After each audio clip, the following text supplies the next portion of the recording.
Bonjour everyone, this is Toula Rampon for International Living France. Coming to you today from my home in the south of France. We live about 10 minutes from Toulon on the Mediterranean coast, and we live right outside a Provencal village called Oulioul. Well, first off, I hope everyone is doing well. Things are heating up for us in the south of France. Kind of typical weather for this time of year. We are in the high 80s, might go into the 90s this week. Quick update, the beaches are open. We do have some tourists, precautions are in place.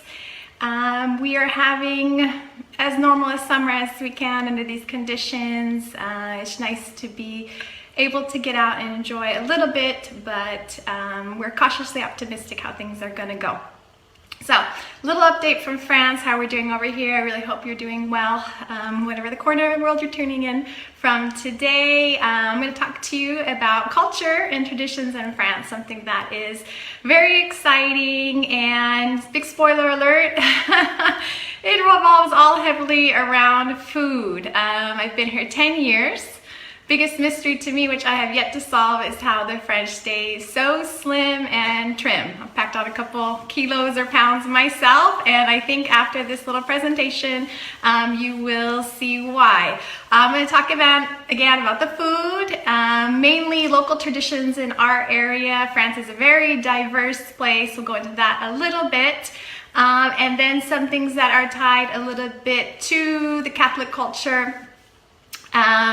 Lots of different groups in France, lots of different celebrations. As an overarching generalism, it is quite a Catholic country. There might not be everybody that is practicing, but a lot of the traditions and celebrations are focused around religious holidays. So let's go ahead and get started. I won't get into all the traditions today, just kind of giving a brief overview, and I hope that you find this interesting. And please, by all means, ask any questions, comments, and I'll hop on after and get to all your questions. So first of all, as I mentioned, we live in Provence, which is the south of France. A lot of the traditions in France have to do with, of course, their own history, and then countries that are bordering the region. So if you went up to Alsace and Lorraine, you're going to have a lot of influences from Germany. Of course, you've got Italy, we've been touched Luxembourg and Belgium. Going all the way down south, you're hitting Spain and Occitanie, and all the way over to Biarritz, Toulouse. You're going to have a lot of Spanish influences. On our end, we are coming up the French Riviera, and this is a pretty large region for France and known as Provence. In our area, they are very into the Provencal traditions. There's even an attempt to revive some of the Provencal language, because that was originally spoken here. It's called Provencal. And if you go to some of the festivals, you'll see these stand with people who want to revive the Provencal language. And if you've traveled to the south of France, you come down here, you're going to see that signs for the villages. They're going to have the name of the village in French, and they're going to have the name of the village right underneath the little panel in Provencal language. So again, very serious about the Provencal traditions. For us, it kicks off in September, October with harvest celebration. So there is the wine harvest. I'm sure many of you are aware that this area and all of France, of course, is big on wine. We have rosé wine, the star. They do make white and red wines down here as well. People are going to get dressed up in traditional costumes of the era. They're going to have a fete, a celebration in the center of many villages. Just give you kind of a window into that. We went to one a couple years back in a village, say it's about 20 minutes from here, called Le Bossé, and they brought out an original wine press on a horse-drawn carriage. Again, everybody's in period costume. They show you how the grapes were pressed at that time. You can do some wine tasting. Of course, it's not going to be from those pressed grapes. And then there's food and there's music. Sometimes it'll kick off with a parade. Fun thing about these festivities, again, many of these tied to food and local products of the region, is that they often also have meals tied to them. We have a celebration in our village for a summer soup. It's like a summer minestrone called soupe au pistou, and made with pesto. And what you do is ahead of time you reserve for a meal. So there'll be an association, a local association that will be selling tickets. These meals are quite cheap. They're not fancy. These are not fancy meals. You get kind of a starter, might just be like a salad, maybe you have some goat cheese on the side. Your main dish will be this soup au pistou stew, this minestrone soup, and you'll have something for dessert and probably a glass of wine. The cool thing about this is the whole village comes out. Even if you're not from the village, you can come. If you're from a larger city or a surrounding town, it's just a great festival atmosphere, and then you're sitting next to people that you maybe never met before. There is a dance. Hello, hi there. Mel. There is a dance floor. There's often music and all ages. That's the coolest thing about France, I have to say. You've got all ages that are out dancing. You've got your toddlers all the way up to grandma and grandmother have come out. It's just a ton of fun. Again, you don't need to speak French to participate. You have tourists coming into these kind of festivities, and that is so much fun. You meet friends, and it's a great time out. So, wine harvest in our area, also tied to local products. A couple villages over from us is a big fig producing area called Solis-Pont. It's another important producer for us in the area, and Solis-Pont is known for producing figs all over. Let's see, somebody put a question. Oh, somebody said, where am I at? I am in the south of France. I'm in the south of France on the Mediterranean coast near the bigger city of Toulon. And so, Solis-Pont, they do figs. I'm going to export because they're still in France, but their figs go all around France, and this festival will take place in a couple of weeks. It is the fig festival, and it has to do with everything fig. You have your fig breads. You have your fig sweets. You can buy fig trees. A fun thing that we like to do when we arrive is to get a fig Cur Royale. If you know Cur Royale, it's a little bit of champagne, and they put a little fig liquor in there. So you can think this kicks off at noon. They have a Miss Fig. Again, everybody's in Provencal costume. These are the kind, you'll have a meal you can do later on, the kind of celebrations that are going on. They're a ton of fun. They're fun for all ages and all members of the family. Products in our region that we would celebrate, Olive Festival in our town.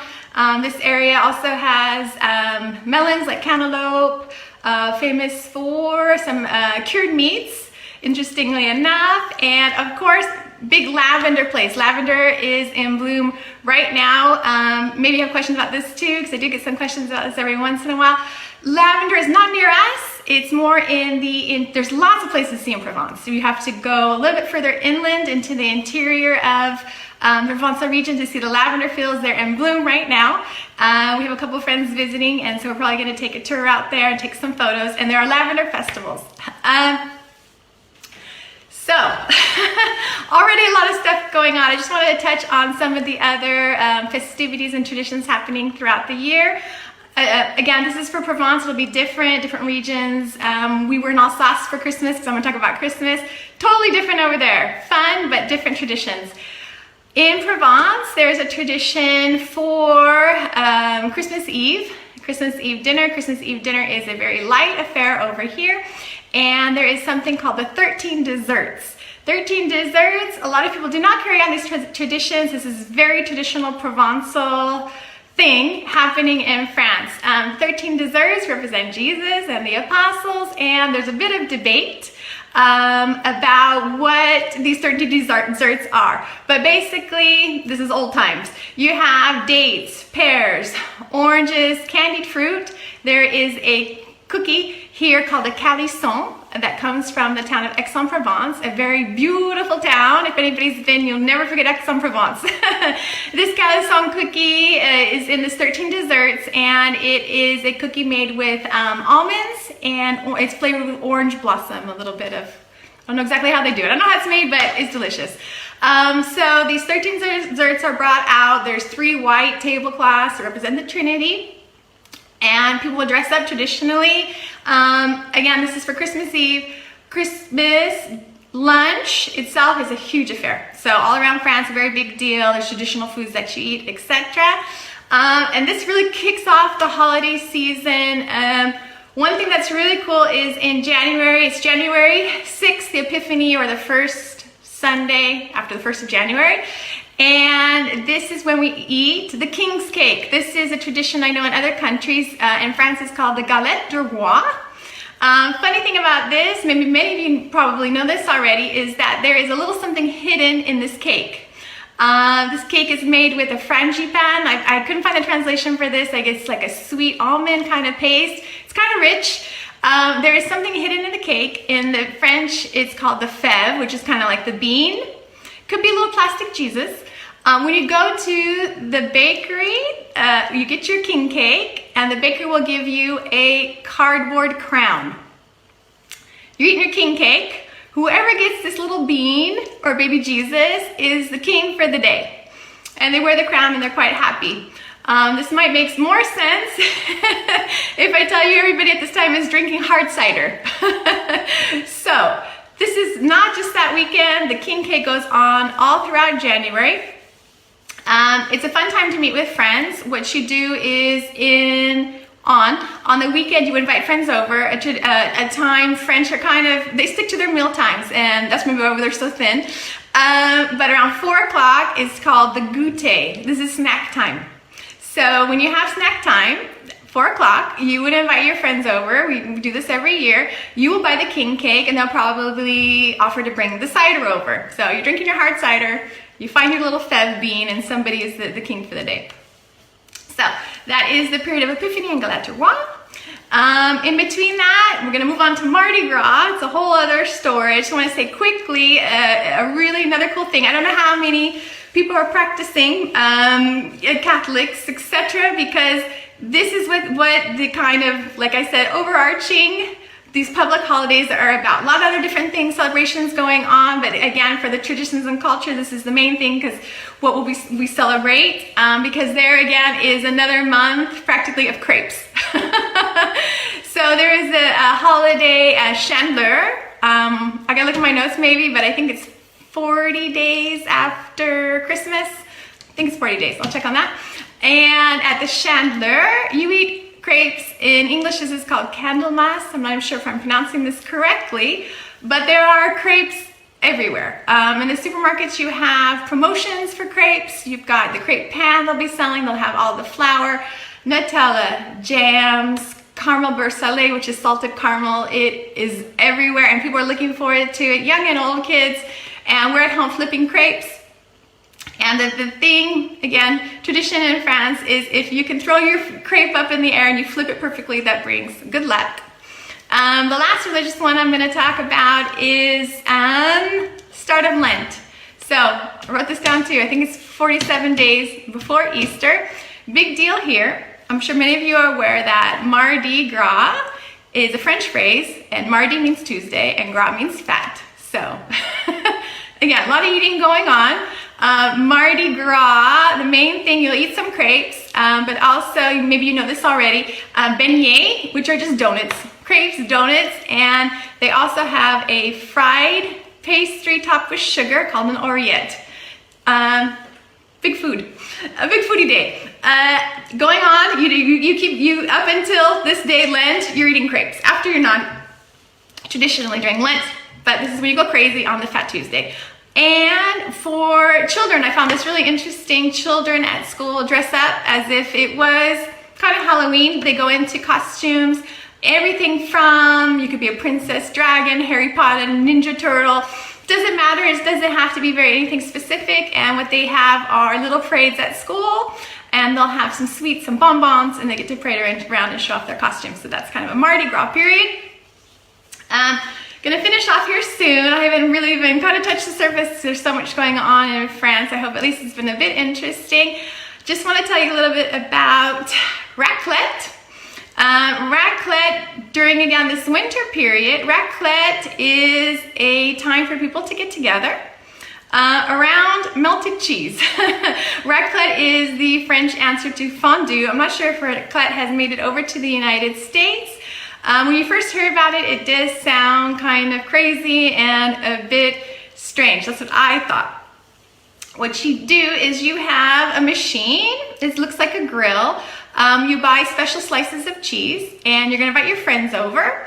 And they're gonna surround the dinner table, and you put like a little spatula, it's a little metal spatula, and you heat up your cheese, and the cheese is gonna go on top of baked potatoes that are covered with charcuterie, and charcuterie are cold cuts. It sounds strange, it sounds bizarre, it's delicious and super fattening.